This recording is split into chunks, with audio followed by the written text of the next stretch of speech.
Injil kamu sudah dipalsukan. Saya agak sedikit aneh kalau ada yang bilang bahwa Alkitab kita sudah dipalsukan. Orang di luar sana bilang bahwa Alkitab saya palsu. Saya mau tanya, kalau ini palsu, tolong tunjukin ke saya aslinya mana.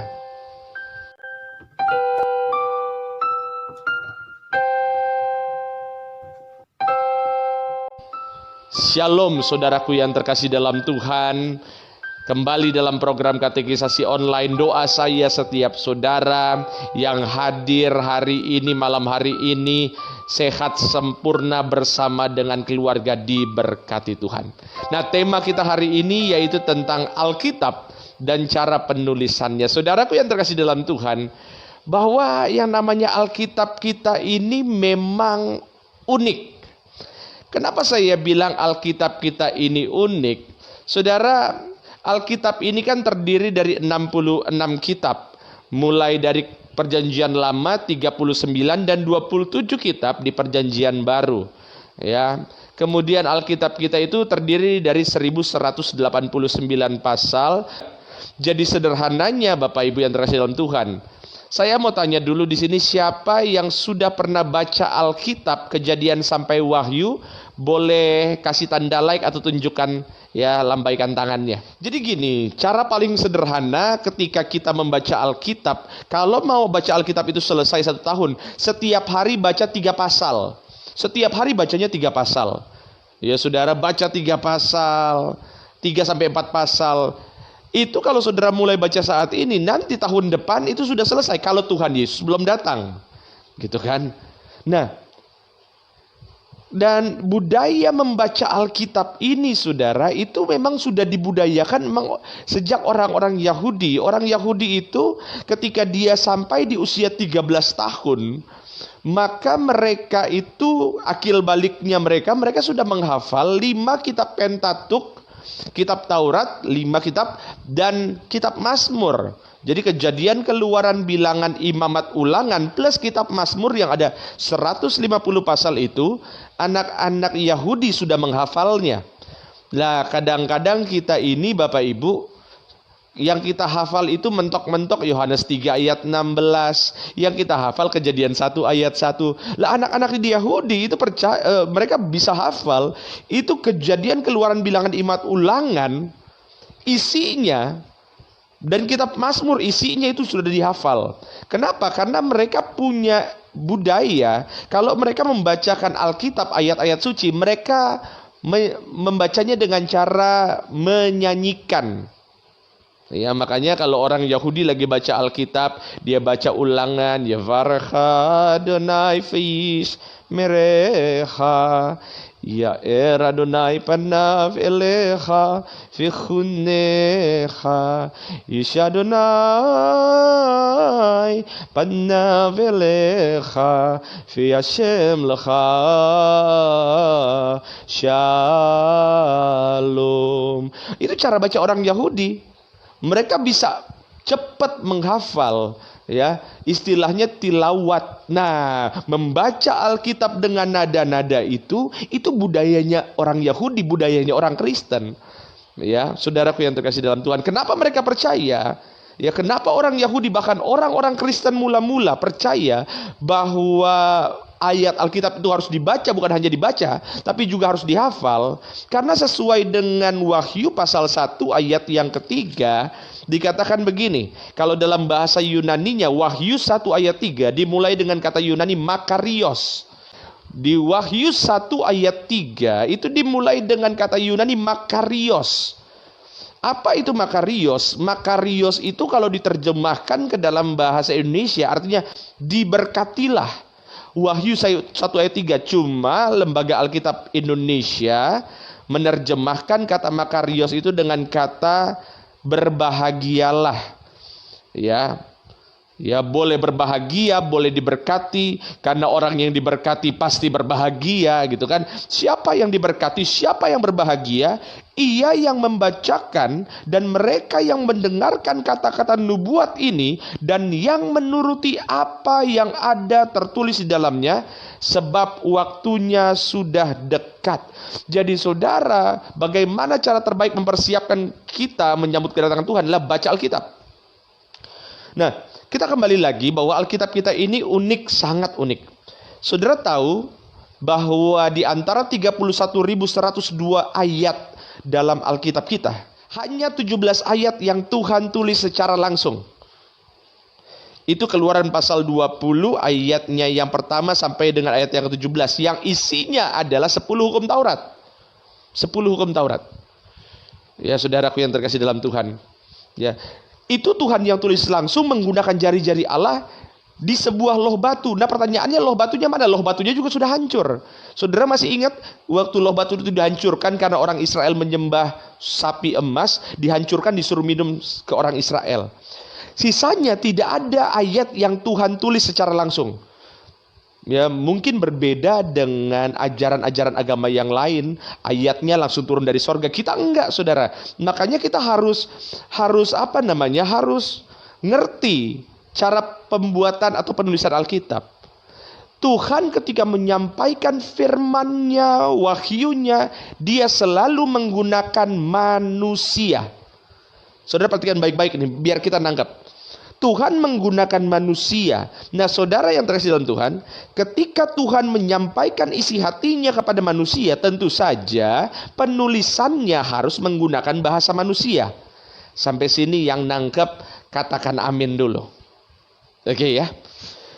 Tuhan mau jabarkan tentang sorga, Tuhan mau jabarkan tentang rencana keselamatan. Ketika Dia mau sampaikan itu ke manusia, Dia gunakan manusia, Dia gunakan nabi, Dia gunakan rasul untuk menyampaikan firman-Nya. Dan tentu saja Dia harus menggunakan bahasa manusia. Nah, menggunakan bahasa manusia dalam istilah teologi ya saudara nggak usah hafal ini. Istilah ini disebut dengan antrolingua, bahasa manusia. Saya ambil contoh paling gampang. Saudara, Tuhan itu roh. Roh itu tidak ada bentuk tubuhnya seperti kita, gitu ya. Karena Dia roh. Saudara, telinga ini daging, ya, tubuh. Roh nggak begitu. Roh itu nggak ada telinga. Sampai sini nangkep. Roh itu nggak ada mata. Nangkep ya, saudara. Yang ada mata itu tubuh. Nah, Tuhan itu roh. Tapi ada ayat Alkitab yang bilang bukan tangan Tuhan kurang panjang. Tuhan itu roh. Ya. Tuhan itu bukan dalam bentuk daging. Nangkep ya Bapak Ibu ya. Tapi ketika Dia menjelaskan tentang dirinya sendiri, Dia mengungkapkan dirinya sendiri kepada manusia, Dia harus menggunakan kata-kata manusia. Nangkep. Contoh yang kedua. Tuhan itu adalah Allah yang adil, dan apapun yang Dia buat, Dia sudah tahu ke depannya. Ya. Tuhan tahu masa lalu, Tuhan tahu masa sekarang, Tuhan tahu masa depan. Nangkep ya Bapak Ibu ya? Oke. Dan semua keputusan yang Tuhan ambil itu tidak mungkin salah, tidak mungkin dianulir. Nangkep dulu sampai sini. Tapi ada juga ayat-ayat dalam Alkitab yang berkata, maka menyesallah Tuhan. Betul ya? Ada. Ayat-ayat Alkitab itu banyak yang menulis maka menyesallah Allah. Ya, saudara boleh lihat contohnya itu ya di Kejadian waktu air bah. Saya ambil contoh. Ya. Waktu air bah itu di Kejadian pasal yang ke-6 ayat yang ke-5. Saya ambil contoh. Ketika dilihat Tuhan bahwa kejahatan manusia besar di bumi dan bahwa segala kecenderungan hatinya manusia, maksudnya selalu membuahkan kejahatan semata-mata, maka menyesallah Tuhan. Saudara, pertanyaannya, benar gak Tuhan menyesal? Kalau Tuhan menyesal berarti Tuhan salah ambil keputusan. Sekali lagi saudara, ketika Tuhan menjabarkan tentang dirinya, Dia itu menggunakan kata-katanya manusia. Nah, penulis kitab Kejadian ini Musa, dia mungkin kebingungan bagaimana cara menggambarkan tentang keajaiban Tuhan, lalu dia gunakan kata-kata yang mudah dimengerti oleh manusia. Nangkep sampai sini. Ya. Dan untuk menggambarkan, tanda petik, ya saudara jangan ambil sepotong-sepotong. Untuk menggambarkan seberapa sebelnya Tuhan sama orang-orang berdosa, maka Musa menuliskan kata, maka Tuhan juga menyesal. Nangkep sampai sini. Gitu ya. Jadi saudara, Tuhan itu menggunakan bahasa manusia dalam penulisan Alkitab, tujuan utamanya supaya manusia mengerti. Makanya kekristenan itu, saudara, tidak pernah mempermasalahkan saudara itu tahu atau enggak bahasa aslinya, enggak pernah dimasalahkan. Ya, yang kita pegang juga bukan Alkitab bahasa asli, yang kita pegang adalah bahasa yang kita mengerti sehari-hari, karena tujuan Alkitab ini ditulis adalah supaya saudara paham, dan ketika paham hidup kita berkenan seturut dengan firman Tuhan. Yang percaya katakan amin. Nah, ini prinsip dasarnya dulu Bapak Ibu. Nah, ketika kita sudah tahu prinsip-prinsip ini, maka saudara nggak akan mungkin kaget lagi menemui kalimat maka menyesalah Tuhan. Contohnya, karena ini seringkali menjadi bahan pertanyaan bagi beberapa orang Kristen. Ya, Tuhan menggunakan bahasa manusia supaya lebih dimengerti. Istilah itu adalah antrolingua kalau dalam dunia teologi ya. Oke. Nah, itu uniknya Alkitab. Saudara, Alkitab ini ya, makanya saya suka sekali belajar sejarah Alkitab ini, saudara, memang sangat unik. Saudara boleh cek buku apa yang paling laris di dunia. Buku yang paling laris di dunia itu, orang bilang katanya Harry Potter. Salah. Buku terlaris di dunia itu Alkitab. Alkitab menurut sebuah survei per tahun 2005, itu kalau Alkitab kita ini yang sudah pernah dicetak seluruh dunia, lalu ditumpuk satu persatu, ya, sampai ke atas, maka jumlah Alkitab yang pernah dicetak di seluruh dunia ini, kalau ditumpuk satu persatu sampai di atas, itu tingginya akan mencapai 8 kali tinggi Mount Everest. Ya, saudara. Jadi Alkitab ini penyebarannya luar biasa. Dan uniknya, di antara semua buku, di antara semua kitab, saudara boleh cek buku apa yang paling coba untuk dimusnahkan oleh banyak orang. Alkitab. Ya, bahkan saudara, ya, ketika dia mau coba dimusnahkan, semakin dia coba dimusnahkan, semakin menyebar Alkitab. Dan saudara, ini salah satu tanda yang paling sederhana, saudara, untuk membuktikan mana kitab yang mengajarkan kebenaran. Karena kitab yang paling mengajarkan kebenaran biasanya adalah kitab yang paling dibenci oleh iblis. Kitab yang paling dibenci oleh iblis, sehingga iblis mencari cara untuk memusnahkan kitab ini dan gak pernah berhasil. Dan saudara boleh cek kitab suci apa, buku apa yang paling coba dimusnahkan. Pasti jawabannya adalah Alkitab. Tapi Alkitab semakin lama semakin berkembang. Nah, saudaraku yang terkasih dalam Tuhan, sekarang kita mulai dengan penulisannya. Ya, bagaimana Alkitab kita ditulis. Saudara, Alkitab kita itu ditulis oleh banyak orang, ya, dengan berbagai latar belakang. Ada seorang raja, ada rasul, ada pemungut cukai, ada tukang tenda yang nulis Alkitab kita. Ya, ada pemungut buah, ada raja, sudah ya tadi, ada gembala. Jadi saudara, Alkitab kita ini ditulis oleh berbagai orang dari latar belakang, beberapa latar belakang. Makanya jangan kaget, bahasa-bahasanya pun beda. Saudara baca suratnya Yohanes. Yohanes itu kalau dia menulis, baik itu Injil Yohanes atau surat Yohanes, dia penuh kalimatnya itu apa ya? Kalimatnya nggak terlalu tajam. Ya, kalimatnya halus. Kalau saudara baca surat-suratnya Petrus, kalimatnya keras. Lebih keras lagi kalimatnya Paulus. Kenapa? Ya, emang Tuhan mau menjabarkan dirinya melalui beberapa orang dengan beberapa gaya penulisan. Makanya saudara jangan kaget kalau yang nulis itu adalah Daud, dia tulis dengan puisi-puisi. Gitu ya.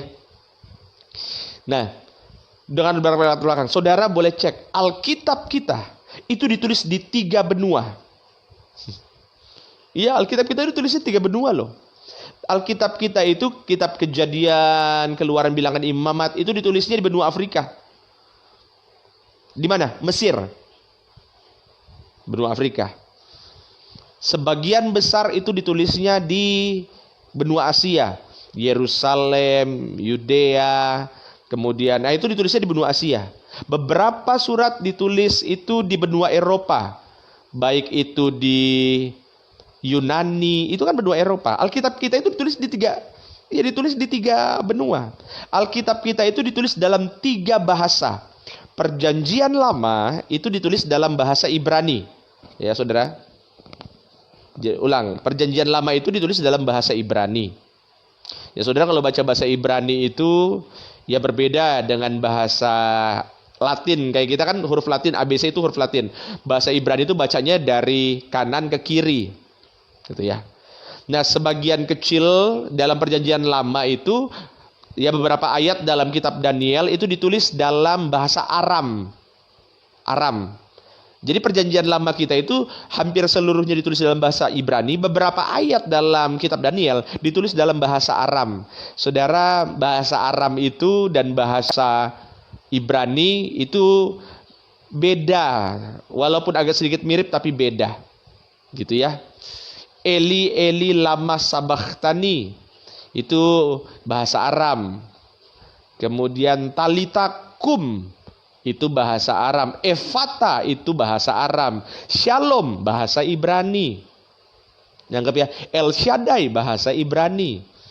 Nah, perjanjian baru ditulisnya dalam bahasa Yunani. Ya, kalau saudara misalnya Parakletos, kemudian apalagi Kristus, itu bahasanya Yunani. 3 bahasa loh. Ya saudara. Nah, itu Alkitab kita. Alkitab kita itu ditulis. Sudah tahu berapa lama? Alkitab kita itu, Bapak Ibu yang terkasih dalam Tuhan, itu ditulis kurang lebih sekitar 1600 tahun, saudara. Kitab Kejadian itu ditulis oleh Musa kurang lebih tahun 1500 sebelum Masehi. Itu kitab Kejadian. Ya, bahkan beberapa orang menyebutnya 2000 sebelum Masehi. Tapi saya mengambil bahwa kitab Kejadian itu ditulis 1500 sebelum Masehi. Kitab Kejadian ya, kitab Kejadian. 1500 sebelum Masehi. Kitab Wahyu ditulis itu tahun 100 sesudah Masehi. Ya saudara. Jadi Alkitab kita itu penulisannya panjang sekali. Saudara bisa bayangkan ya, kalau ada orang nulis buku, ya dia tulis bukunya di tahun 400 Masehi. Ya, 400 Masehi itu masih zamannya siapa itu ya? Ya, dia tulis buku di tahun 400 Masehi, baru selesainya sekarang. Selama itulah Alkitab ditulis. Jadi panjang. Lah saudara, kalau Alkitab itu ditulis dalam jangka waktu yang panjang, tentu saja bahasa-bahasanya sudah berubah. Nggak usah jauh-jauh. Saudara, bahasa Indonesia zaman dulu Bung Karno dengan bahasa sekarang aja sudah beda. Betul ya? Nah, jadi tentu saja ada mengalami perubahan-perubahan bahasa, tata bahasa. Jadi nggak usah kaget. Nah, ini harus tahu dulu strukturnya dalam pembuatan Alkitab. Nah, uniknya saudara, kitab Kejadian itu tahun 1600 sebelum Masehi. Keluaran, Bilangan, Imamat, Ulangan, kitab terakhirnya di Perjanjian Lama Maleaki. Saudara lihat perhatikan ini baik-baik. 1600 sebelum Masehi. Kejadian. Terus Keluaran, Bilangan, Imamat, Ulangan. Sampai di tahun 400 sebelum Masehi, saudara lihat, saya sengaja buka ini. Lihat, ini kitab Maleaki, saudara. Kitab Maleaki, kitab terakhir dalam Perjanjian Lama, itu ditulis tahun 400 sebelum Masehi. Lihat ya, 400 sebelum Masehi. Kitab Maleaki 400 sebelum Masehi. Ini yang saya mau jelaskan buat Bapak Ibu. Nah, sehabis kitab Perjanjian Lama Maleaki, itu baru ada kitab Matius.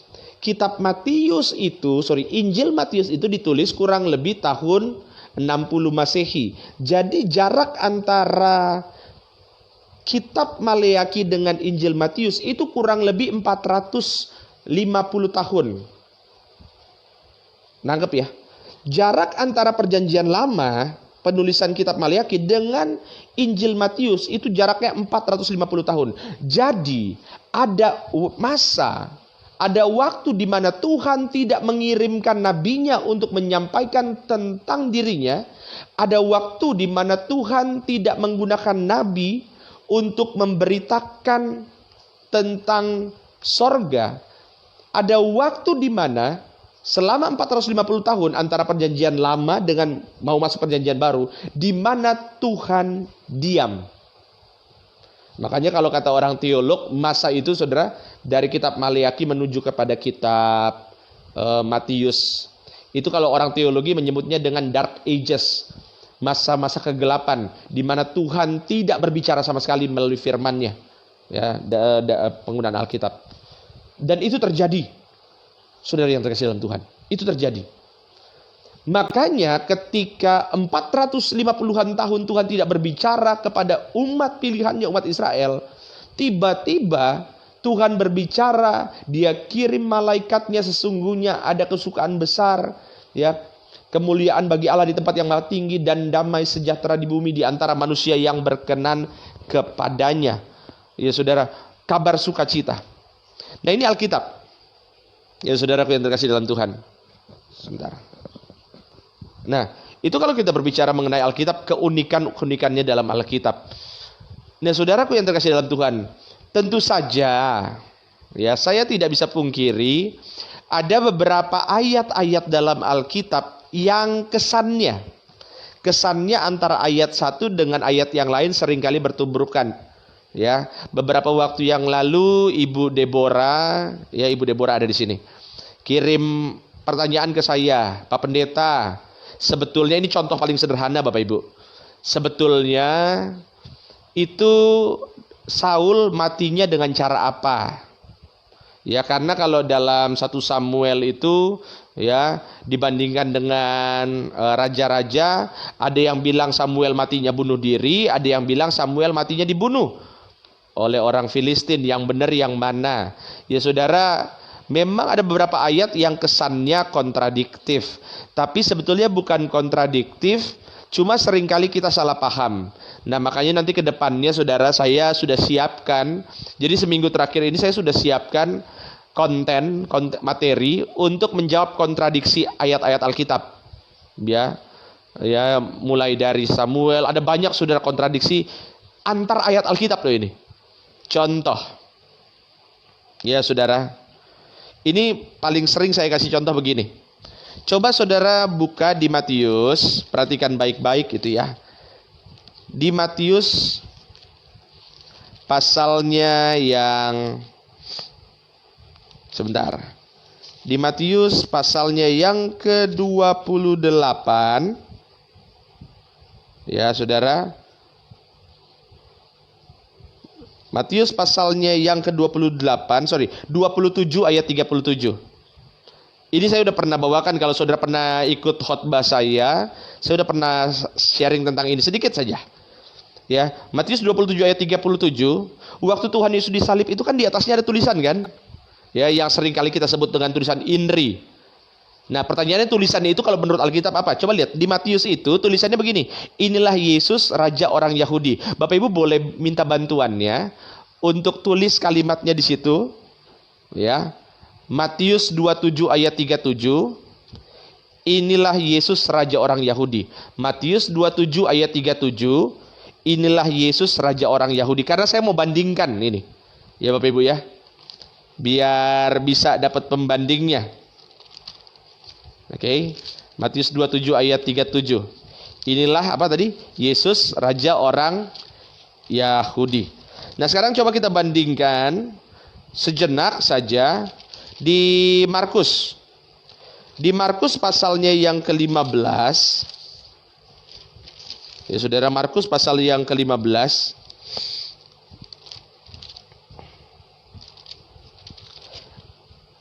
Ayatnya yang ke-26. Markus 15 ayat 26, tulisan di atas kayu salib tulisannya Raja orang Yahudi. Lah, ini udah beda loh saudara. Ya Pak, bedanya tipis-tipis. Ya saudara, nggak bisa. Ini masalah tulisan. Tulisan tuh nggak boleh beda tipis-tipis, gitu kan? Tapi ya terima kasih Bu Relisma. Di Matius 27 ayat 37 tulisannya inilah Yesus, raja orang Yahudi. Di Markus 15 ayatnya yang ke-26 itu tulisannya raja orang Yahudi. Wah, ini kan sudah berbeda. Makanya orang bilang, wah, kekristenan salah. Ya saudara, aku yang terkasih dalam Tuhan. Nah, sebagai pembanding lagi saudara, ya, coba lihat di Yohanes. Yohanes itu ayat berapa ya? Yohanes pasalnya, ini dia. Yohanes 19. Yohanes 19 ayatnya yang ke-19. Tulisan di atas kayu salib. Ulang ya. Matius inilah Yesus, raja orang Yahudi. Markus Terima kasih Pak Ardianto, raja orang Yahudi. Di Yohanes 19 ayat 19, beda lagi nih. Yesus orang Nazaret, raja orang Yahudi. Wah, ini 3 orang sampaikan tulisan yang berbeda. Seakan-akan berarti ini bahwa Alkitab nggak usah diserang. Alkitab sendiri seringkali antar ayatnya saja sudah bertentangan. Berarti yang benar yang mana? Tuh, Alkitab banyak salah. Sampai-sampai orang bilang, tuh Alkitab banyak kesalahannya. Alkitab sudah dipalsukan. Saudara, sebetulnya ini bukan salah. Cuma, ya memang seringkali kita salah paham. Tapi ini masih untung Bapak Ibu. Ini masih untung. Masih untung. Kenapa? Karena Yohanes 19 itu dilanjutkan. Itu ada penjelasannya. Yohanes 19 ayat 20. Penjelasannya begini. Banyak orang Yahudi yang membaca tulisan itu, tulisan di atas kayu salib. Sebab tempat di mana Yesus disalibkan letaknya dekat kota. Dan kata-kata itu tertulis dalam bahasa Ibrani, Latin, dan bahasa Yunani. Jadi saudara, ya maklum saja kalau misalnya Matius, Markus, dan Yohanes itu tulisannya beda-beda. Kenapa? Ya memang yang ada di tulisan di atas Tuhan Yesus itu waktu disalib 3 bahasa. Ya, Latin, apa tadi? Yunani dan Ibrani. Ya saudaraku yang terkasih dalam Tuhan. Nah, ini yang saya katakan bahwa seringkali kita ini membaca ayat Alkitab yang memang bukan salah Alkitabnya, cuma memang seringkali kita yang salah paham. Tapi saya bilang ini masih mending, karena ada banyak sekali ayat-ayat Alkitab yang seringkali kelihatannya bahkan kedengarannya kontradiksi. Begitu saudara. Nah, oleh sebab itu kita harus kembali, apa sih sebetulnya definisi daripada firman Tuhan? Ya saudara, ini kita harus back kembali lagi. Apa yang dimaksud dengan firman Tuhan? Banyak orang juga salah. Mereka bilang firman Tuhan itu adalah kata-kata yang keluar dari mulutnya Tuhan. Ya, bisa dibenarkan, bisa. Ya.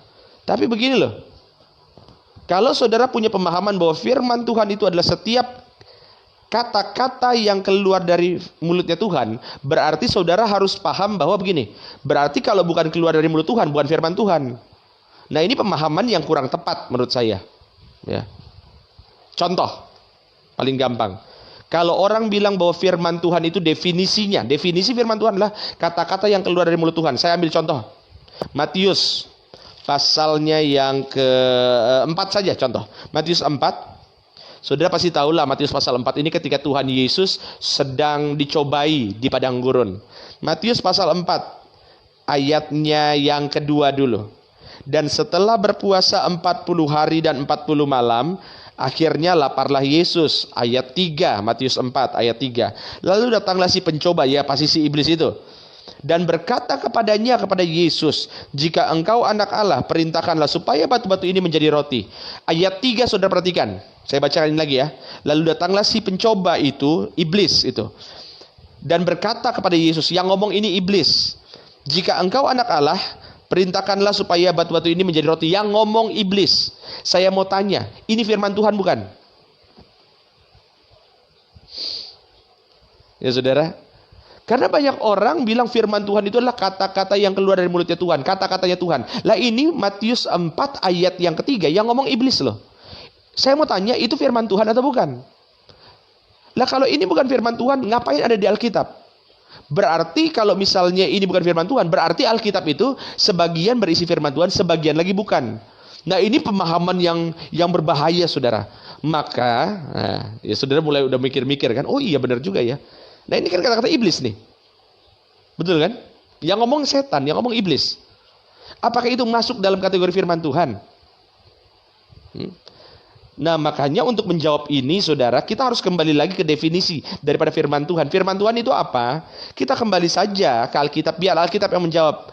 2 Timotius, saudara kalau mau tahu apa, nah itu dia.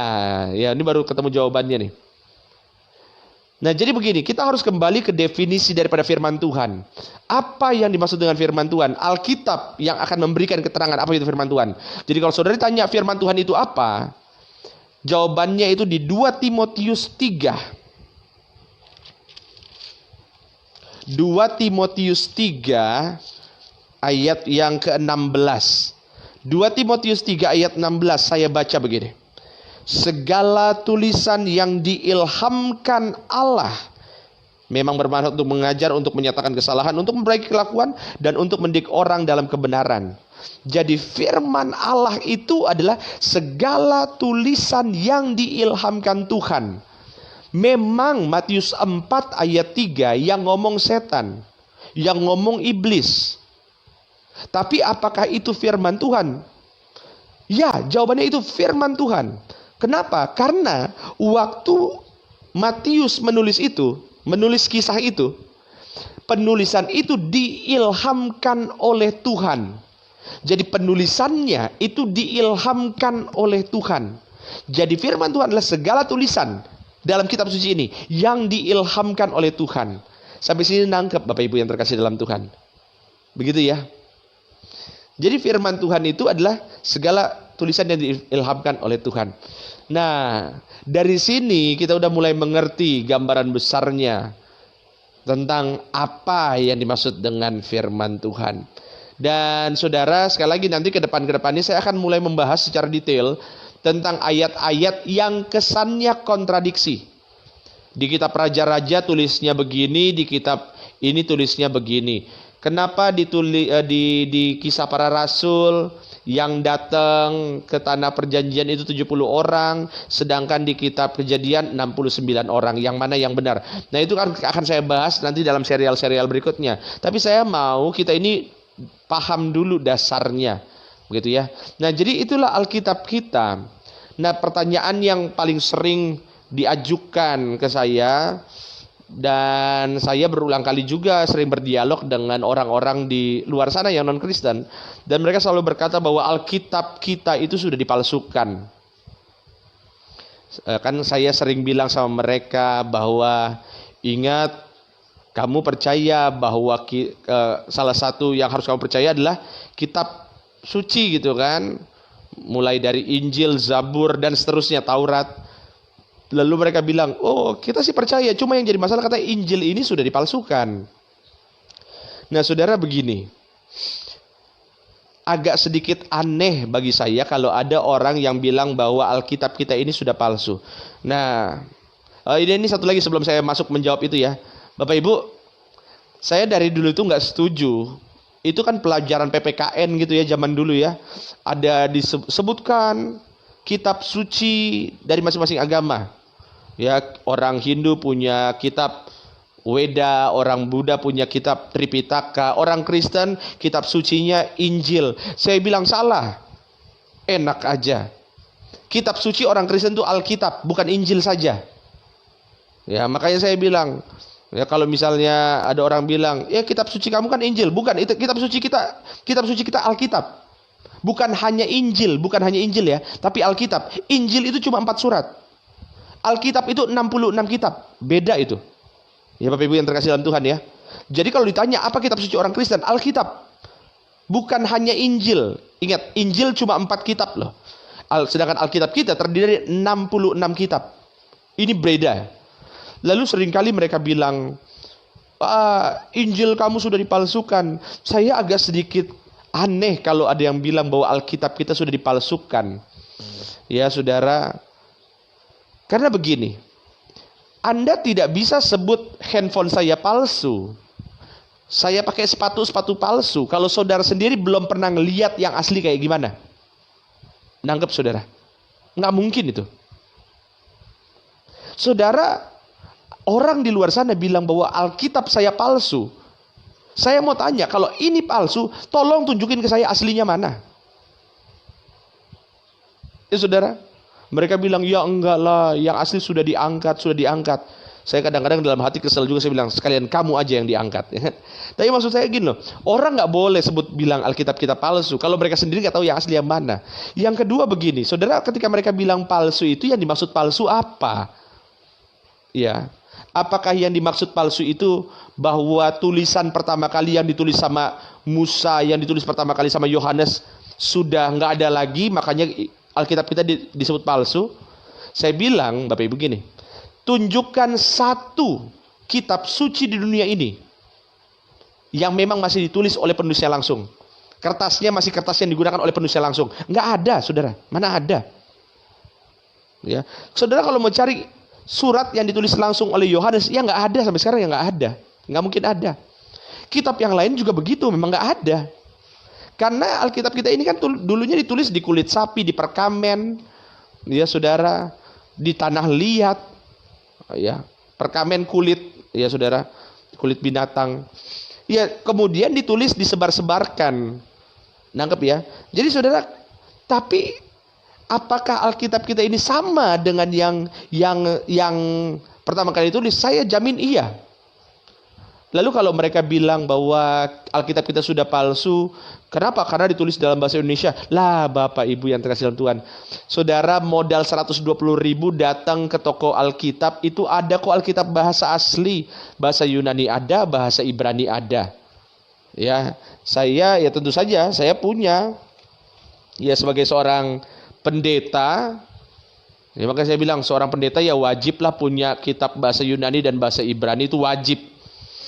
Ya, kecuali kalau memang ya nggak minat banget untuk melayani ya. Tapi pendeta itu wajiblah punya, teolog, pendeta, pengajar wajib punya Alkitab bahasa Ibrani dan Yunani. Gitu ya. Nggak usah saudara, kalau 120.000 kemahalan, saudara buka di handphone saja kan sudah ada tuh Alkitab versi bahasa Yunani, versi bahasa Ibrani. Jadi yang disebut palsu itu apa? Ya saudara, jadi nggak mungkin bisa kita dibilang Alkitab kita palsu, ya, karena manuskrip tertua, ya saudara tahu manuskrip tertua artinya gini. Waktu contoh Matius, Markus, Lukas, Yohanes, Matius tulis pertama kali, ya tentu saja tulisan Matius itu sudah nggak ada. Kalau saudara cari mau untuk lihat tulisan Matius sudah nggak ada pasti.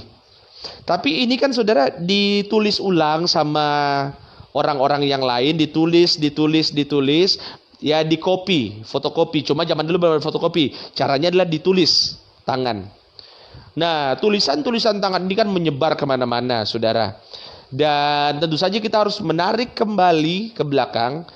Alkitab kita ini, saudara, itu dokumen-dokumennya lengkap, sangat lengkap. Dan saya hanya mau kasih info. Saudara boleh bandingkan dengan dokumen kitab suci yang lain. Tidak ada dokumen-dokumen yang menunjukkan keotentikan, menunjukkan keaslian serupa dengan penulisan awal selain Alkitab. Saya bisa jamin itu. Nangkap ya Bapak Ibu ya. Ya, shalom Ibu Nita Posuma. Apa kabar, sudah sampai di Bitung Manado ya? Ya, sudah rapid test dan aman. Puji Tuhan sudah kembali lagi ke Bitung. Oke. Begitu ya Bapak Ibu ya. Jadi Alkitab kita itu asli, nggak ada yang bisa bilang palsu. Nah, saudara. Nah, tapi dalam Alkitab kita juga harus sadar cara membaca Alkitab itu, saudara, gini loh. Nggak bisa kita baca, kita paksakan yang di otak kita masuk ke dalam ayat Alkitab. Nah, ini yang bahaya. Pembacaan atau penafsiran Alkitab yang kayak begini, ini yang mengacaukan dunia kekristenan. Makanya saya sering kali menolak. Ada pengalaman apa, kita sambung-sambungin sama ayat Alkitab. Tuh kan, benar, sudah dinubuatkan. Wah, bahaya itu saudara, bahaya sekali. Metode mencocok-cocokkan kejadian dunia dengan ayat Alkitab, kalau dalam dunia teologi ya disebut dengan eisegese. Eisegese ini memasukkan apa yang ada ke dalam ayat Alkitab, dipaksa-paksakan. Kemarin ada baru satu orang, dia bilang begini, wah Bapak harus buka mata Pak, bahwa kejadian dunia ini sudah banyak teknologi yang akan digunakan oleh antikris. Teknologi gini Pak. Saya mengajak Pak Pendeta untuk membuka mata, ya, bahwa apa yang terjadi di dunia ini sesuai dengan kata Alkitab. Saya bilang ini kacau sekali Bapak Ibu. Karena cara membaca Alkitab itu yang benar adalah gini ya, saya ambil contoh ya. Kalau saudara mau mengerti satu ayat, caranya begini. Baca ayatnya, lihat satu perikop untuk tahu paham artinya apa. Kalau belum nangkep juga, baca pasal sebelum dan pasal sesudahnya. Itu kalau mau benar-benar ngerti ayat tersebut. Oke, lihat ya. Baca satu perikop, Kalau belum mengerti juga, baca pasal sebelumnya dan pasal sesudahnya. Belum mengerti juga, saudara, kalau di Alkitab buku itu ada ayat-ayat referensi di sini. Nih ayat-ayat referensi. Saudara tahu ya, catatan kaki di sini kan. Nah, ini ada catatan kaki nih. Biasanya saudara akan dirujuk kepada ayat tertentu. Oke, kalau belum mengerti juga. Ya. Kalau belum mengerti juga, hubungi pendeta. Tapi pastikan pendetanya yang benar gitu kan. Ya, itu Pak Ardianto cocokologi. Nah, jadi maksudnya gini. Kita baca Alkitab harus kita cari ayat yang setara dengan itu di Alkitab juga. Nangkep ya? Kenapa? Karena untuk membaca Alkitab, untuk ayat-ayat yang sulit dimengerti, saudara harus mengerti banyak hal termasuk konteks. Saya ambil contoh sederhana. Dalam surat Paulus itu ada ayat yang menulis begini. Wanita jangan menggunakan perhiasan dan janganlah rambutnya berkepang-kepang. Itu ada di ayat Alkitab loh. Pertanyaannya, apakah berarti kita tidak boleh pakai perhiasan dan rambut kita tidak boleh dikepang? Nah, gereja Advent menafsirkan ayat ini secara letterlah. Makanya wanita-wanita gereja Advent tidak ada yang pakai perhiasan sama sekali. Tidak pakai anting, tidak pakai gelang, tidak pakai kalung. Gitu ya. Nah, saudara, mereka bahkan tidak berkepang-kepang. Tapi begini, ketika kita membaca satu ayat, kita harus ngerti konteksnya dulu. Kenapa Paulus menulis ayat itu? Nah, Paulus ketika menulis ayat itu, kamu jangan memakai perhiasan, rambut juga jangan berkepang-kepang, karena memang waktu itu, mohon maaf sekali, wanita-wanita pelacur, cara pakaiannya begitu. Konteks saat itu, gitu ya. Konteks saat itu, cara pakaiannya begitu. Makanya disarankan rambut gak boleh berkepang. Ya saudara. Lah, sekarang kan nggak lagi, karena konteksnya itu memang saat itu. Lah sekarang kan nggak lagi, ya. Tapi apa yang bisa kita ambil dari ayat itu? Ayat itu menunjukkan begini, bahwa seorang wanita harus menjaga harga dirinya, sehingga wanita itu berpakaianlah yang tidak seperti wanita yang nggak baik-baik, gitulah kurang lebih. Jadi berpakaianlah dengan sopan, nanggap gitu ya. Sehingga kita tidak sama dengan wanita yang nggak baik-baik. Nah, yang diambil itu intinya, saudara, bukan ayat per ayatnya. Saudara, kalau kita ambil Alkitab ini ayat per ayat, saudara buka kitab Keluaran, Imamat, dan Ulangan, akan kebingungan, saudara. Kalau kita di Keluaran dan Bilangan, Imamat itu, saudara sampai diatur cara buang, kalau saudara mau ke belakang gitu ya, cara buang air itu diatur. Nah, itu kan kita nggak bisa pakai lagi, saudara. Karena konteksnya sudah nggak cocok. Yang kita bisa ambil adalah maknanya. Begitu, saudara yang terkasih dalam Tuhan.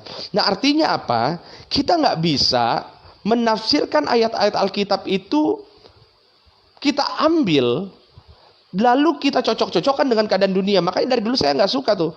Kalau ada kejadian sesuatu, gunung meletus, tiba-tiba langsung dihubungkan. Lihat nubuatan sesuai dengan Yesaya, ya.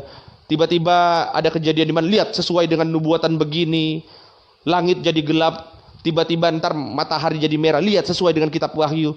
Itu metode yang ya kacau, saudara. Ya kacau. Saya nggak bilang kejadian itu nggak berhubungan loh. Saya nggak bilang begitu. Tapi kalau saudara mencocok-cocokkan apa yang dunia terus dipaksa-paksain masuk dalam ayat Alkitab, ini bahaya. Gitu ya, saudara yang terkasih dalam Tuhan. Jadi ketika baca Alkitab, pahami konteksnya dengan tepat. Kalau enggak bisa berantakan. Ya saudara. Contoh paling gampang, Perjanjian Lama tulis gigi ganti gigi. Itu yang paling sederhana. Jadi kalau ada yang berzina, lempar dengan batu. Apakah itu masih bisa diterapkan saat ini? Sekali lagi, konteksnya harus diubah. Nah, makanya ini, saudara, kalau kita bahas tentang Alkitab, dan nanti ke depannya tentu saja saya akan bahas kontradiksi ayat-ayat dalam Alkitab yang seringkali membuat orang Kristen bingung. Ini benar nggak? Jangan-jangan Alkitab sudah palsu. Kita akan ketemu lagi, Bapak Ibu, di waktu-waktu yang ke depan, dan kita tundukkan kepala bersama-sama. Kita berdoa. Kami bersyukur Tuhan Yesus, jikalau pada malam hari ini kami sudah boleh belajar. Terus bimbing kami ya Tuhan. Pegang erat tangan kami dalam nama Tuhan Yesus. Amin.